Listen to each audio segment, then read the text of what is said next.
Negative gearing. Negative gearing. What's the scam with negative gearing?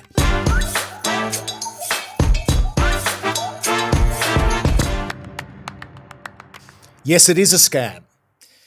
And to borrow from the immortal words of our Foreign Minister, Penny Wong, we are deeply concerned about negative gearing. For those of you who don't know, we'll get to the meaning of it in a second. Suffice to say, we don't want to lose you just yet. The scam is that ordinary workers and taxpayers are subsidising mostly wealthy property owners to the tune of billions of dollars a year, and that cost to the budget is rising rapidly as interest rates rise. That is the scam. And the scam is, in business and politics, everybody knows that it's a scam. But governments don't want to do anything about it because the politicians and their donors own negatively geared properties themselves. So they will be slightly taxed higher if they make any reforms through the negative gearing regime. The banks also, an extremely powerful lobby group, love it. Simply because they can shovel more debt onto their borrowers and make more money out of the interest payments, therefore higher profits. The scam also is that negative gearing has the effect of pushing property prices higher too, so it is unfair on those who are disenfranchised by our two-tier economy. People can afford to borrow more because of negative gearing. Therefore, rental prices go up as well as property prices. People want their return. The Jim Chalmers knows all this, the Treasurer. He also knows that the Murdoch press, etc., and the coalition's acolytes in the media will get apoplectic with their class warfare routine.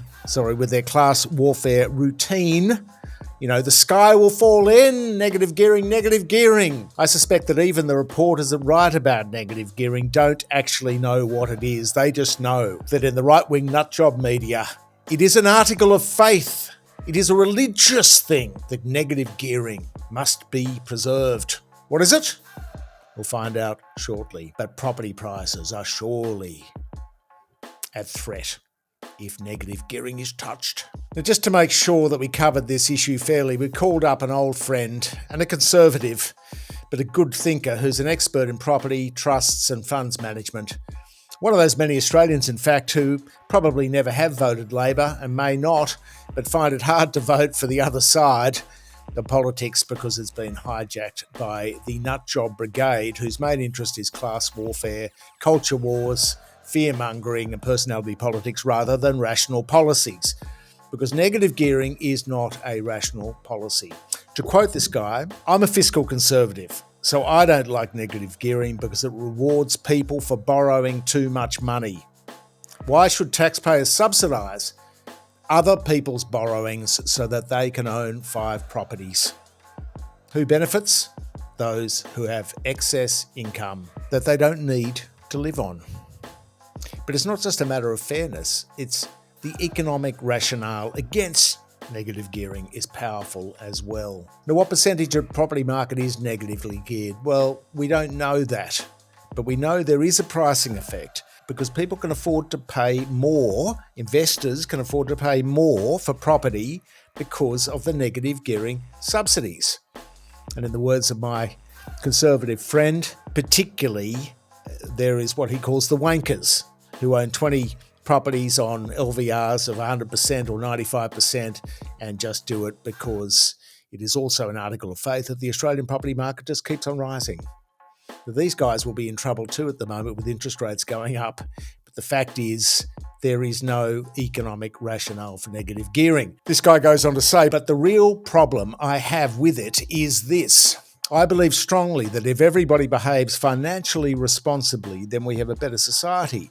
But negative gearing encourages people to put money in a place where they would otherwise have not put it. You're borrowing money, he says, that costs you more than the return on that money. So the only reason it makes sense is because of the tax. And who's subsidising the tax? All of us. Okay, so the quick explanation, what is negative gearing? Gearing is simply borrowing money. Gearing is debt. And negative gearing is where the cost of the interest on the debt is greater than the income. So if you don't have much income, there's not much point in negative gearing because you can't get the tax breaks.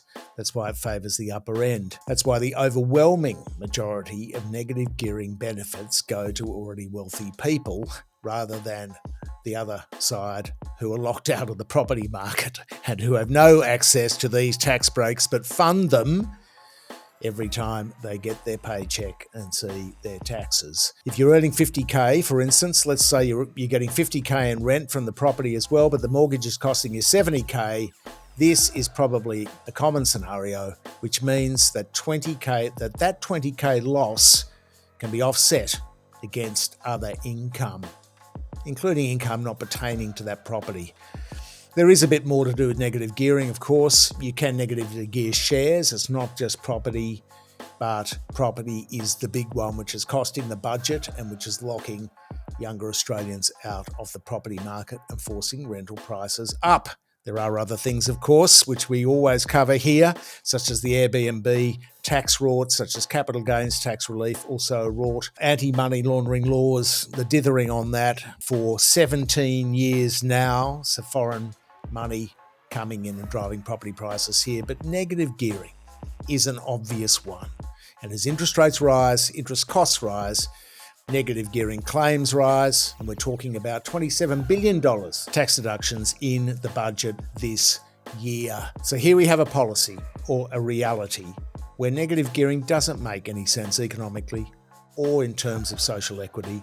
It pushes up the price of property for first homeowners and renters. It encourages excessive borrowing, which renders the whole financial system at risk as well, being over-leveraged or over-geared. And there is no evidence that it creates housing supply. So what to do about it?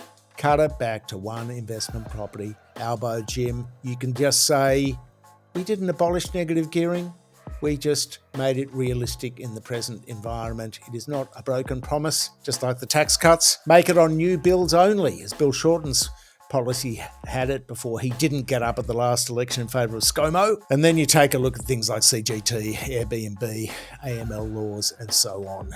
It is a no-brainer to reform negative gearing, even if you start by saying anybody with more than 100 properties is no longer allowed to negative gear their 101st property. Start it that way, because surely not even the Australian newspaper will say, this is so unfair, this is class warfare, that if you've got 100 properties, you can't negatively gear your 101st property. Start it that way, and then the debate will become realistic and people will understand it, because at the moment, let's face it, 90% of people don't know what negative gearing is, and it's going to be used as a scare tactic if there is any move to reform it.